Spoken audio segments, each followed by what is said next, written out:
Mektepte imtihan, işte imtihan. Gündüzde soru, gece soruşan. Suallar bitmez, tükenir zaman. Kağıt dolur, içimiz yanan. Ruhumuz yorgun, bakışlar solgun. Dodaqda dua, ürəkdə qorxu. Cavab axtarır hər gecə beynim. Səslənir içdən tək bir sual: kim? Həyatda bir imtihan, keçəsən gərək. Düzü də səhvi də seçəsən gərək. Dünya bir məktəbdir, ömür bir vərəq.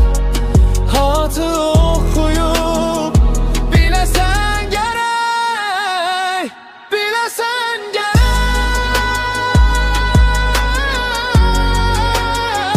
biləsən gərək. Həyatda bir imtihan, keçəsən gərək. Bu dünya olub böyük bir zindan, pəncərə yerinə divarlar insan. Halımız yaman, dilimiz susar. Ciblər dolunur, ürəklər boşqa.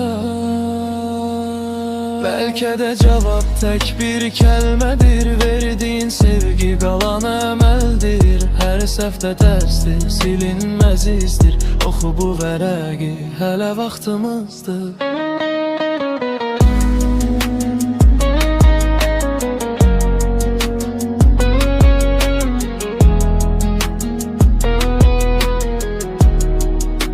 Həyatda bir imtihan, keçəsən gərək. Düzü də səhvi də seçəsən gərək.